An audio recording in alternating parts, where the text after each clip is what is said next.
तन बड़ा स्वस्थ है,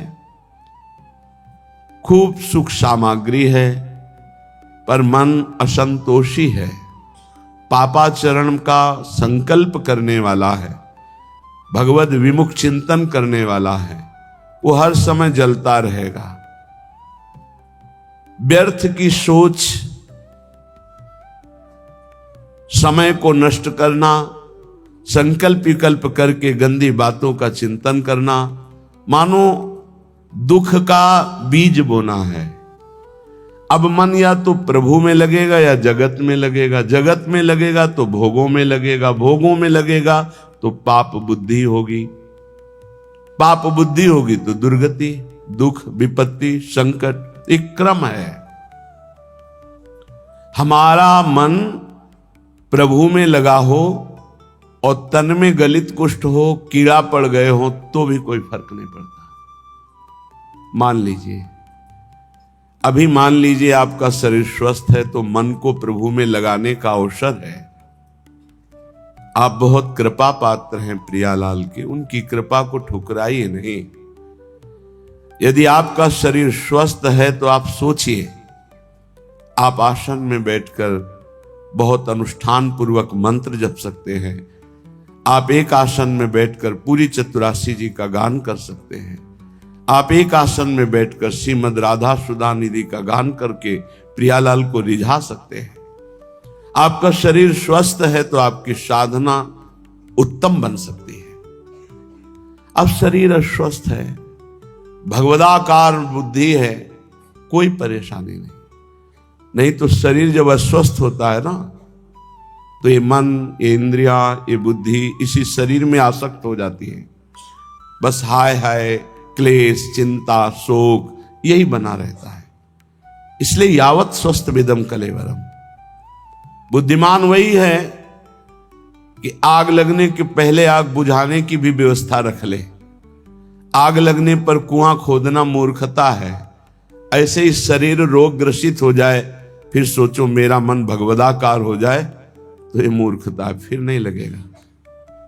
यावत स्वस्थ विदम कलेवरम यावत च दूरे जरा। जब तक तुम्हारे अंग काम कर रहे हैं तो शत क्रियाएं कर लो, शत मार्ग का चिंतन कर लो, नहीं बाद में पछताना पड़ेगा। सच्ची मानिए, जब शरीर रोग ग्रसित होता है, भारी पीड़ाएं होती हैं, तो मन को प्रभु में लगाना असंभव असंभव। अगर मन की गति पहले से प्रभु में गई है तो और जोर से भागेगी प्रभु की तरफ। अगर कहीं प्रभु में हो गई है तो कोई फर्क ही नहीं पड़ता है। निशिवासर करी तिनकी सेवा, रात दिन रसकों की सेवा करके तन मन की तपन मिटई है। सेवा शब्द को अच्छी तरह से व्याख्या की गई है, उनकी रुचि में रुचि मिला देना, उनकी आज्ञा पर चलना। देखो, यदि कोई रसिक महापुरुष आपको स्वीकार कर लिए हैं तो ये श्री जी की अहेतुकी कृपा आपके ऊपर हुई है। उनका किसी से राग नहीं है, राग पूर्वक वो किसी से प्रेम नहीं करते, किसी से उनकी ममता नहीं है। उस सम स्थिति को प्राप्त महापुरुष यदि आपसे राग पूर्वक, ममता पूर्वक बात कह रहे हैं तो आपके अहोभाग्य हैं। तू मेरा है, तू ऐसे चल, प्रियालाल को ऐसे प्राप्त कर, ये अहोभाग्य समझिए। वो अपने चिंतन को छोड़कर आपका चिंतन करके, आपके दोषों की निवृत्ति के लिए आपको उपदेश कर रहे हैं। यह हेतु की कृपा लाडली जू की, आपकी तरफ वो देख रहे हैं, आपसे बात कर रहे हैं, आपको अपना मान रहे हैं, और कहीं आपको उनका उच्छिष्ट प्रसाद मिल रहा है, आपको डांट पड़ रही है, आपके अंदर उनका भय है, तो निश्चित आपका परम कल्याण कोई रोक नहीं सकता। ये बड़ी दुर्लभ कृपा प्रसादी होती है, ऐसा जिनको प्राप्त है। कौन सतमार्ग में प्रेरित करता है, कौन किसी को डांटता है? सतमार्ग के लिए। तन मन जीवन वारिये भोरी, भोरी सखी कह रहे, अगर ऐसे रसिक मिल जाएं तो तन मन दोनों न्योछावर कर दो, उनकी आज्ञा पर चलो। जैसे बेटा स्वस्थ हो, खेल रहा हो, ये देखकर मां को जो सुख मिलता है वो किसी और को सुख नहीं मिलता है। और तो देखकर बस चल देगा, लेकिन सुखानुभूति मां को होती है। ऐसे ही जब कोई परमात्मा प्राप्ति के लिए साधन परायण होता है, हृदय में वो गुरु आज्ञा का पालन अक्षरशः करता है, तो जो गुरुजनों को सुख मिलता है, रसिकों को सुख मिलता है, वो कोई नहीं जान सकता। एक दृष्टि में जीवन का परिवर्तन करने की सामर्थ्य होती है। वो दृष्टि कब प्राप्त होती है?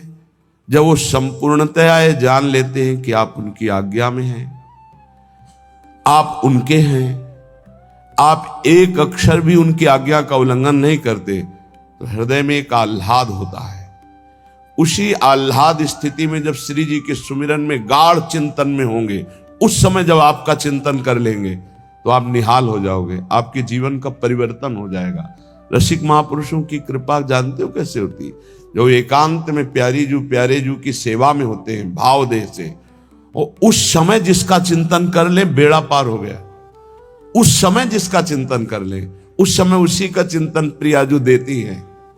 प्रियाजू देती है जो तन मन प्राण समर्पित करके उनकी आज्ञा में। एक होता है मुंह देखी समर्पण, मुंह देखी समर्पण, सामने हाजी हाजी करना और पीछे मनमानी करना।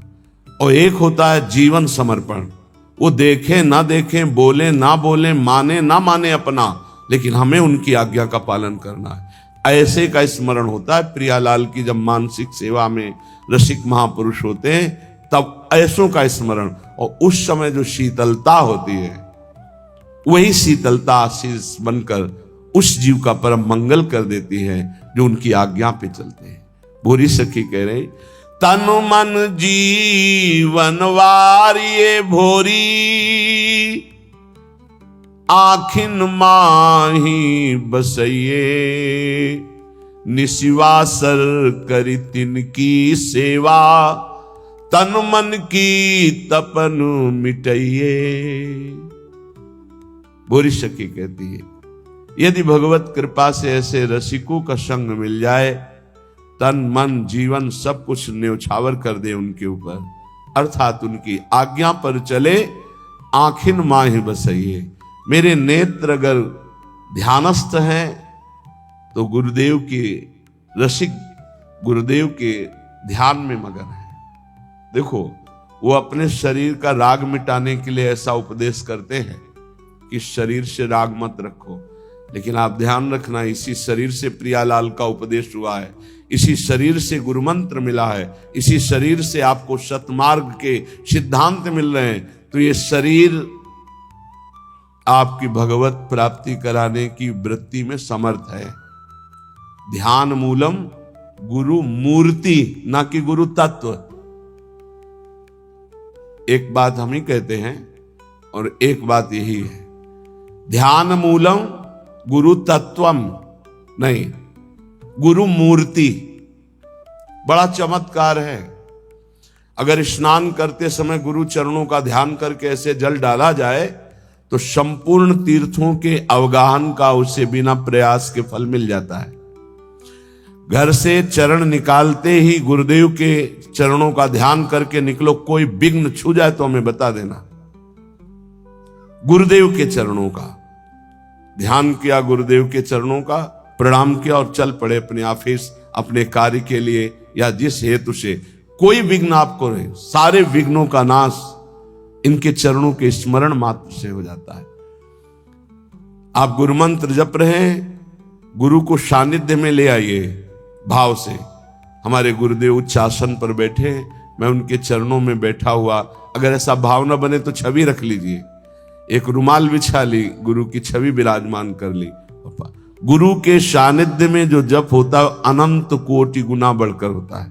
जैसे वर्णन है कि घर में जो जप होता है उसे कई गुना 10 गुना बढ़कर के गौशाला में, फिर उससे बढ़कर प्रयागराज तीर्थ में, ऐसे ऐसे वर्णन है। लेकिन गुरु के सानिध्य में अनंत गुना जप का फल होता है। रसिक गुरुदेव को भोरी सखी कह रहे, आखिन माहि बसइये, ध्यान मूलम गुरु मूर्ति, पूजा मूलम गुरु पदम, मंत्र मूलम गुरु वाक्यम, मोक्ष मूलम गुरु कृपा। गुरु कृपा मोक्ष मूलम, संसार से मुक्त होने के लिए मूल क्या है? गुरु कृपा है। तो रसिक संग बिनु प्रेम न होई, बिना रसिकों के संग के श्री प्रियालाल से प्रेम नहीं होता। बड़े सौभाग्य हैं जब श्री जी कृपा करती हैं तो अपने नाम रूप लीला धाम की स्थापना करने वाले रसिकों का संग प्रदान करती है। अनादौ संसारे कति नरक भोगा न विहिता, कियंतो ब्रह्मेन्द्राद्यतुल सुख भोगाश्च न कृता, तदास्मिन्नेकस्मिन् वपुषि सुख दुखे न गणयन्, सदैव श्री वृंदावन मखिल सारम भज सखे।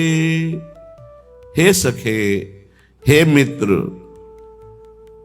ये जो मैं तुम्हें बात कह रहा हूं इसे ध्यान से सुनना। तुम अज्ञानी हो इसलिए नहीं जान पा रहे। तुमने कितनी बार नरक भोगा है तुम्हें पता नहीं, कितनी बार स्वर्ग भोगा है तुम्हें पता नहीं। तुम इंद्र भी बन चुके हो, देवता भी बन चुके हो, अतुल सुख भोगे हो संसार के, और बहुत नरक भी भोगे हो, ये सब भोग चुके हो।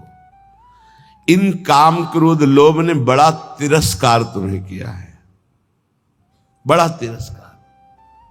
अंदर से देखो, जो काम के गुलाम हैं, अंदर से देखो कैसा ये नचनी नाच नचाता है, कैसा ये तिरस्कार करता है, पागल श्वान की भांति घुमाता है। गोस्वामी तुलसीदास जी ने लिखा है, पद सिर त्राण बजे, जूते पड़ते हैं सिर पे, फिर भी इसको समझ में नहीं आता। ये काम क्रोध लोभ मोह मद मत्सर ये दुर्गति किए हुए जीव की है, फिर भी इसको समझ में नहीं आता। सिर पद त्राण बजे, हरिजु मेरो मन हठ न तजे। इन भोगों ने कितना तुम्हारा अपमान किया, तो स्वतंत्र विनाशी कितना परास्त हो गया। कामी पुरुष चरणों में झुकता है सिर्फ काम संयोग के लिए, कसम खाता है कि आपके सिवा मैं किसी से क्या क्या दैन्यता, अगर ऐसी दैन्यता गुरुदेव से कर देता तो परब्रह्म की प्राप्ति हो जाती। आप बोलो, आप कहो तो अभी प्राण त्याग दें, आप बोलो अभी प्राण त्याग दें, त्याग देते हैं। क्या क्या इस काम ने नचनी नाच नचा रखा है त्रिभुवन में। श्रीपाद कह रहे बहुत धैर्य पूर्वक, हे सखे, हे प्रिय मित्र, तुम्हें नहीं दिखाई दे रहा, मुझे दिखाई दे रहा है, क्योंकि त्रिकालज्ञ है, तीनों कालों का ज्ञान है। कह रहे तुमने कितने नरक भोगे तुम्हें पता नहीं। जैसे मां के गर्भ में रहे तो क्या पता हमें कैसा कष्ट था, कोई याद नहीं है। ऐसे कितनी बार तुम स्वर्ग गए तुम्हें पता नहीं। अर्थात स्वर्गिक सुख, नारकिक दुख, इनको तुम बहुत भोगे हो। इन काम क्रोध आदि दुश्मनों ने कितना तुम्हारा तिरस्कार किया। धिक्कार है, धिक्कार है। बहुत बहुत विचित्र दशा है। महाराज पुररवा का वैराग्य एकादश स्कंद में लिखा हुआ पढ़ना चाहिए। और महाभारत में हमने पढ़ा पुररवा जी की दशा, पागलों जैसे उर्वशी के प्यार में डूब। ऐसी स्थिति के प्राण निकल जाएंगे जब उर्वशी अंतर ध्यान हो गई। पागलों जैसी चक्रवर्ती सम्राट महाराज पुररवा, बस जैसे कोई विरही, हा प्रियालाल, हा प्रियालाल, ऐसी दशा। ये दशा देखकर देवी उर्वशी पुनः प्रकट हुई। जे हुई प्रकट हुई तो जैसे मृत को कोई संजीवनी पिला दे ऐसे, हा उर्वशी का बस आप जानते हो मैं किसी की नहीं होती, मैं केवल पुण्यात्मा के पुण्यों का भोग प्रदान करने के लिए जाती हूं। मैं दयावश आई हूं तुम्हारी दशा देखकर, मैं किसी की नहीं हूं, मैं तो आदेश से आती हूं उसके पुण्यों के प्रताप का भोग करवाने के लिए। तुम्हारे पुण्य क्षीण हो गए, अब मैं तुम्हें स्पर्श करने का भी अधिकार नहीं दे सकती, और तुम मेरा वियोग छोड़ो, मैं किसी की नहीं हूं। अंतर्ध्यान हो, तब उनको जो झटका लगा, वैराग्य आया, तो उनका धिक्कार है मुझको। भगवान बड़ी कृपा करते हैं जब सांसारिक प्यार में ठोकर दे, बड़ी कृपा होती है उनकी। जिनको थोड़ा भी धर्म का ज्ञान है तो उनका रास्ता प्रभु की तरफ खुल जाता है। जैसे चिंतामणि ने ठोकर लगाई तो बिल्व मंगलाचार्य बन गए। ठोकर लगनी आवश्यक होती है। बहुत द्रवित हृदय होता है आशिकों का, वही आशिकी अगर मुड़कर हरि की तरफ लग जाए तो परमानंद की प्राप्ति हो जाए। पूज्य जीव गोस्वामी जी से जब कोई दीक्षा लेने जाता था तो ये पूछते थे तुम्हारा मन कहां आसक्त है? कहते स्त्री में, ठीक है काम हो जाएगा। मंत्र दे, तुम्हारा मन? बोले पुत्र में, हाँ ठीक। एक आए धनी, कुछ भेंट रखी और कहा शिष्य बनना चाहे, तुम्हारा मन कहां है? बोले किसी में आसक्त नहीं है। बोले हमारे लायक नहीं हो, काशी जाओ, वहां किसी ज्ञानी की शरण लो, हमें तो आशिक चाहिए। मोड़ना है, आसक्ति को मोड़ दिया। जो पत्नी में है, पुत्र में है, मां में है, पिता में है, शरीर में, भोगों में, वैसी थोड़ा प्रभु में हो जाए, निहाल हो जाए जीव। कहते तुम जरा सोचो, सब बैठे हो, सोचो जरा कैसा तिरस्कार करते हैं काम क्रोध लोभ आदि। आप गिड़गिड़ाते हैं, आप चरणों में गिरते हैं, और वो रौंदता है काम। वो तुम्हारे तनिक भी सम्मान की बात नहीं देखता, वो तुम्हें बार बार गिराता है, बार बार पतित करता है। तुम्हें कभी इस विषय में अहम जागृत नहीं होता कि मेरी कितनी दुर्गति हो रही, मैं कितना नीचे गिरता जा रहा हूं, मैं कितना नीच हो चुका हूं। कभी इसमें अहम जागृत करो कि अय काम तूने बहुत परास्त किया, अब मर चाहे जाऊं तुझे स्वीकार नहीं करूंगा। एक बार करो तो भगवान का बल जागृत हो जाए। जहां अहंकार नहीं करना चाहिए वहां अहंकार करते हो।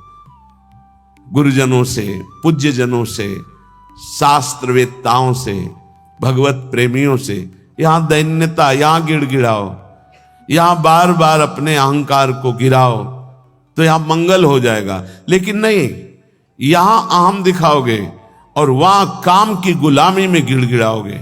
वहां अपने अहम को जागृत करो तो तुम्हें वीर समझे कि अय काम अब तक बहुत परास्त किया, आज मैं भगवान के चरणों का आश्रय लेकर देखता हूं कि तू अब कैसे परास्त करता है। तू भी भगवान की शक्ति से युक्त है, तो मैं भी भगवान का अंश हूं और उन्हीं की शक्ति से संपन्न हूं। देखता हूं तू मुझे कैसे परास्त करता है। यहां हम जागृत करो तो कुछ समझ में आवे। इन काम आदि दोषों ने कितना तिरस्कार किया। हे सखे, कभी तूने सोचा? नहीं। अब वर्तमान में सोच लो, अभी इसी क्षण। ये मानव देह इन विकारों पर विजय प्राप्त करके भगवदानंद में डूबने के लिए मिला है। इसलिए हे सखे, मत सुख की लालसा से इन काम आदि की गुलामी करो। ये कभी सुख नहीं देने वाले, क्लेश, अशांति, जलन के सिवा नहीं मिल सकती। लिख लो कागज में या दिमाग में लिख लो, भोगी पुरुष को केवल अशांति, क्लेश, हीनता, भय और असत विचार, यही उसके बढ़ते चले जाते हैं। व्यर्थ की सोच, व्यर्थ की सोच।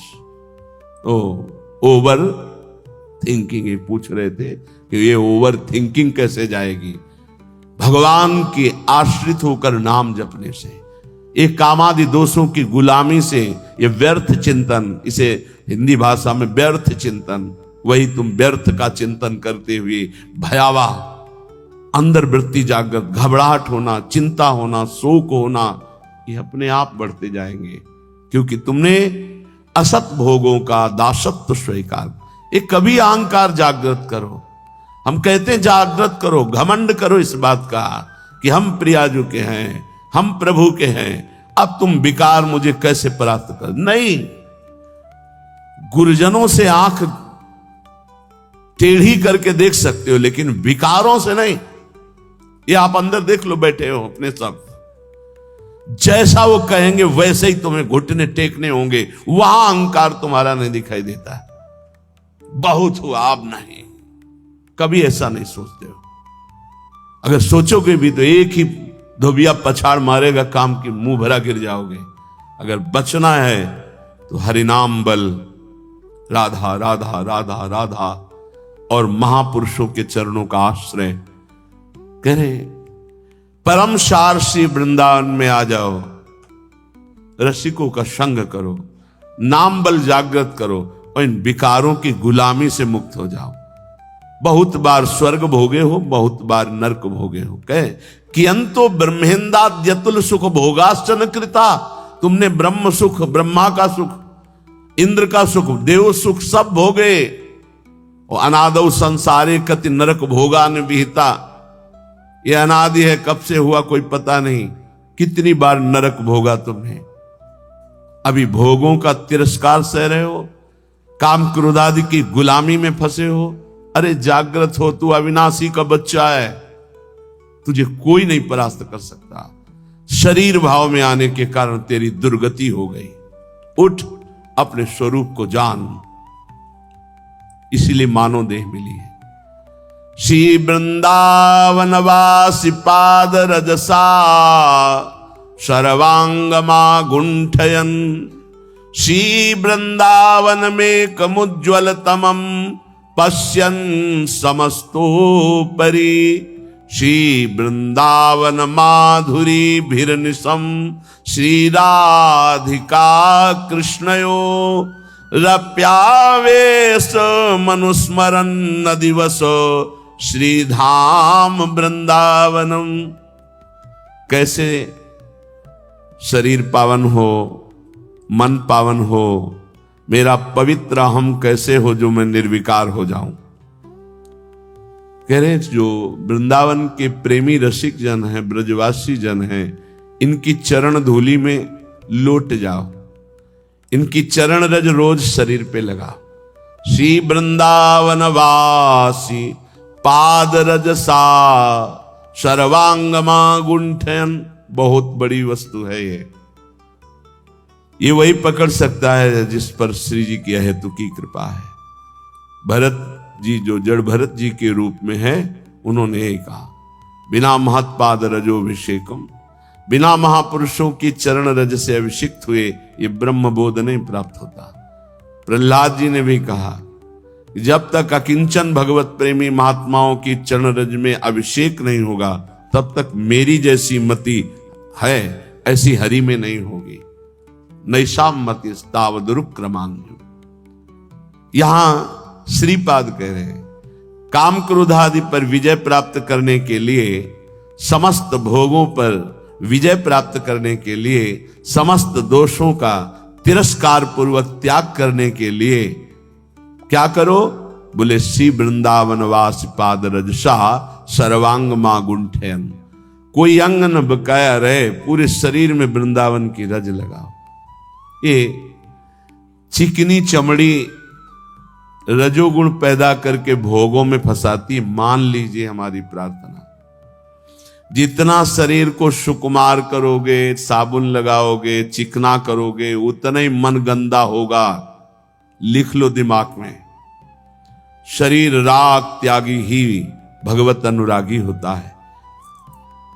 इस बार बढ़िया शरीर मिल गया, अगर बढ़िया कार्य नहीं करोगे तो घटिया शरीर मिलेगा।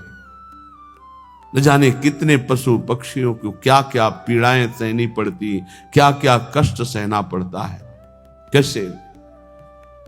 इसलिए इस मानव देह की चिकनाहट चमड़ी को देखकर गर्व मत करो कि मैं रूपवान हूं या तू रूपवान है। यहां कोई रूप नहीं, ये सब मरे हुए रूप हैं। मृत्यु लोक है इसका नाम।